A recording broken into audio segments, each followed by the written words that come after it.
Good morning. Welcome to Quilting with Lori. My name is Lori Dickman, and today I'm going to be sharing with you part 3 of my mystery quilt, Poinsettias in the Forest.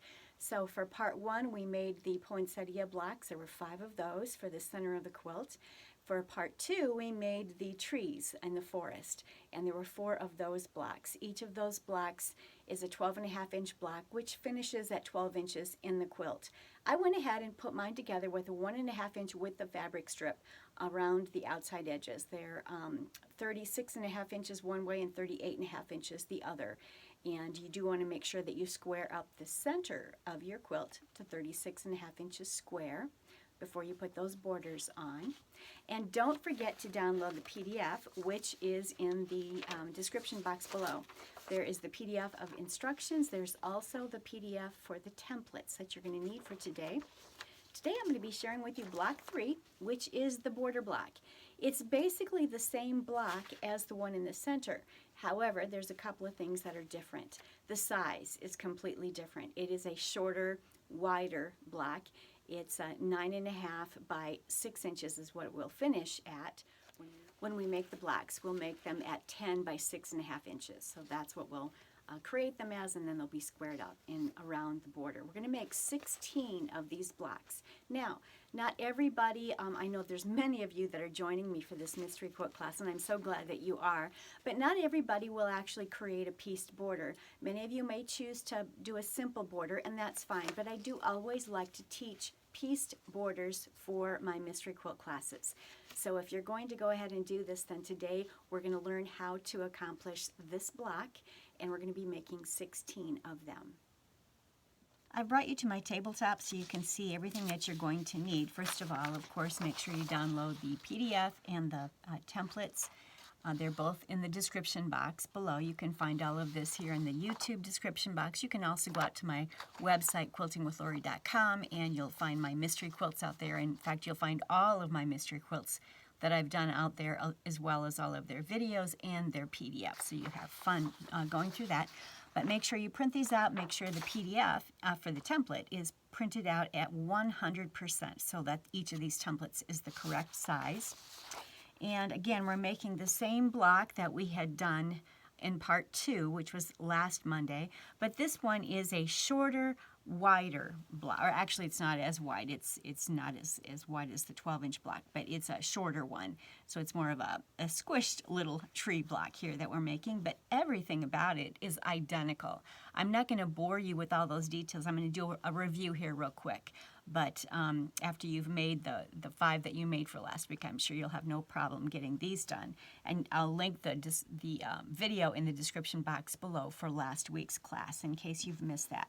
But here are the parts that you need, and all of the elements are indicated in here for this block.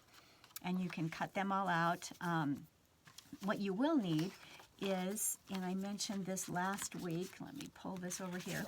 You're going to need some template plastic.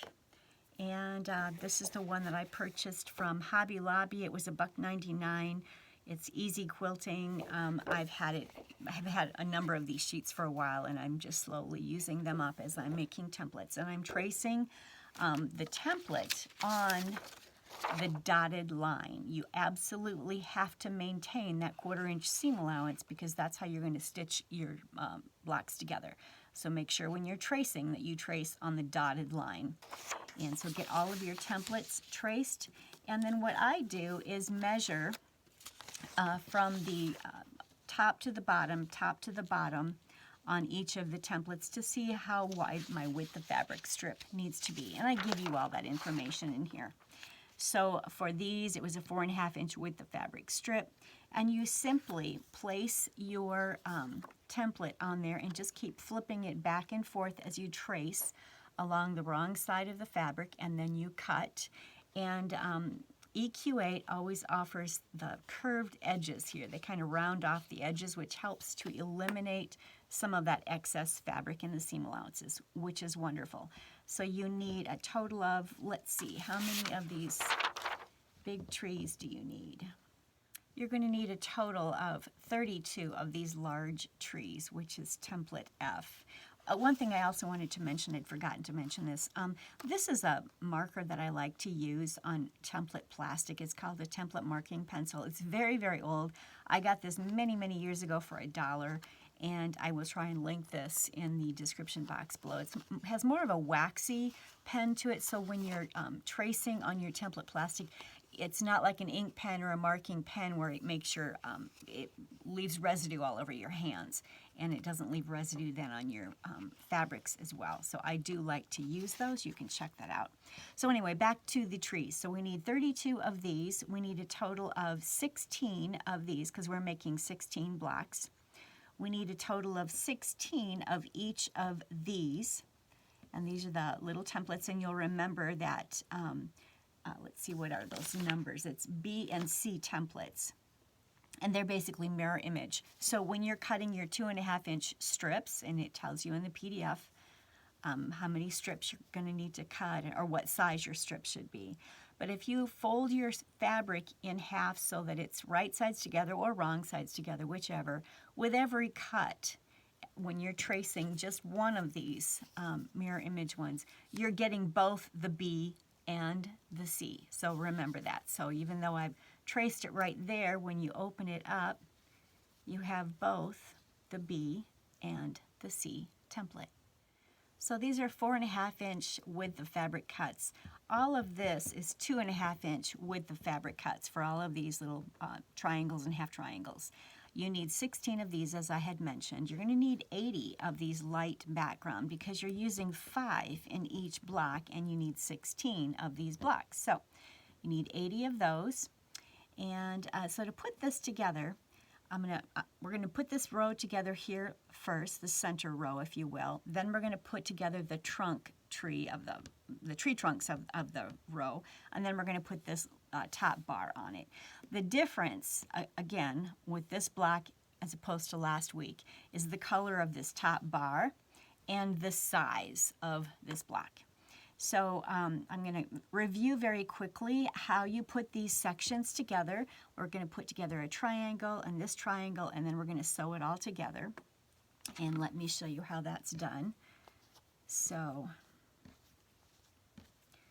basically, you're going to start at one end, and you're going to sew this right sides together, 1/4 inch seam allowance, press it open, and then you're going to take this one, sew it to the bottom, 1/4 inch seam allowance, and press it open, and that will be the side unit. And make sure that there's that 1/4 inch seam allowance right there. That's very important. So there's the side unit, and then this will get sewn to that.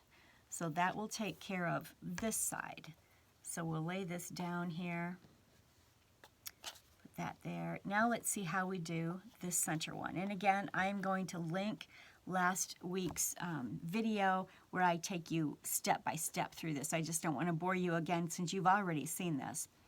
But now to put these together, I'm simply going to put that right sides together, sew 1/4 inch seam allowance, press it open, this side, sew 1/4 inch seam allowance, press it open. I'm trying to pretend like these are pressed here. Make sure you've got your 1/4 inch seam allowance up there. That's very important. And then this one will go on the bottom, and you'll press it open. And then that triangle unit will be finished. And then this section here will get sewn to this section. So let's lay that down. And then we're going to do the very same thing with this side. So here we have, and as you're laying these out, just make sure that you have the right pieces of B and C laying here. Sometimes it can get confusing, but make sure that this is creating a straight line on the outside of the border and the points come in. So this is going to be sewn there, pressed open, and then this is going to be sewn there and pressed open, and then this unit is going to be sewn to that unit. Then you're simply going to take all of this and sew it all together as I have done here in the center. Let me show it to you on this background. So there we have it. The whole center is sewn together, this side, and it's very easy to go together. Make sure that you have your 1/4 inch seam allowances on the outside edges. Then you're simply going to sew these together. I did this basically chain piecing. I first of all put a light and a dark and a light and a dark, and then I opened it up, and then I put the other light on the opposite side, and then I stitched this unit to this unit. So each unit has 3 pieces, a light, dark, light, a light, dark, light, and they go together. So once you've put all of the blocks together, and there's going to be 16 of these, make sure they get squared up to 10 inches wide by 6.5 inches deep. Actually 10 inches long, I should say. That makes more sense. 10 inches long, 6.5 inches deep here. And these will go all the way around the outside edge of our quilt. And so next week, we're going to go ahead and put that together. I'm going to show that all to you. You're welcome to go ahead and put the border around the quilt center if you'd like to. Again, I simply am using a 1.5 inch wide strip or a border all the way around the outside edge of my center of my quilt. And those cuts measured 36.5 inches for 2 sides and then 38.5 inches for the other 2 sides.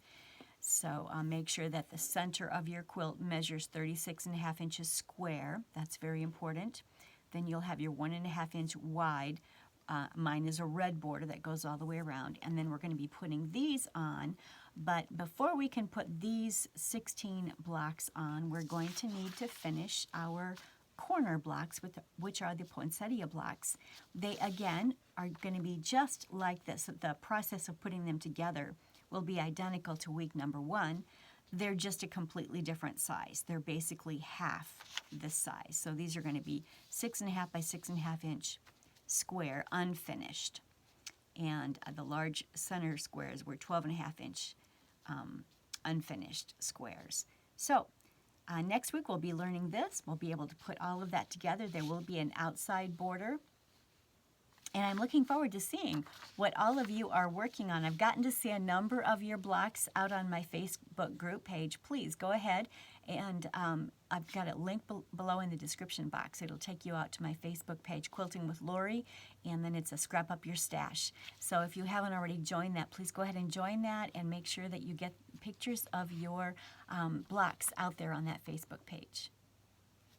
I just want to thank you so much for joining me today for part 3 of my mystery quilt class for fall of 2023. Again, it's Poinsettias in the Forest. I wanted a new Christmas quilt in my foyer this year, so I designed a new quilt. This is our border block that will be going all the way around the outside border. So next week we'll get that put on there, as well as make the 4 corner blocks. We've got to get those made, and those are poinsettias again, so you'll be learning all about that. Don't forget to grab the PDF links below in the description box. Make sure you save those and add them to a notebook, or make sure you save and protect all of that so you've got it for future in case you want to make the quilt again. I'm going to link below my book set. This is my Speedy Solutions book set. This is the Techniques book. It teaches you everything that you need to know about how to get your scrap stash cut, sorted, organized, and ready to use to make beautiful quilts. This is a corresponding patterns book. I do offer a special on these out on my website, and I'll have a link below so that you can go out and check that out and see all of the beautiful scrappy quilts that are in these books. And the techniques are wonderful. If you don't have a scrap stash all ready to go so that you can use it to make beautiful quilts, then this is definitely the book for you. There's also a tutorial that I'm going to link below that walks you through everything in this techniques book. So check that all out. And again, thank you so much for joining me and making this wonderful block for part 3 of our mystery quilt. And I look forward to seeing you next week. If you like the content that I am providing for you, please don't forget to like and subscribe, and please leave a comment. All of that really does help my channel to grow and to get to other quilters just like yourself. So until next week, thank you so much. Happy quilting.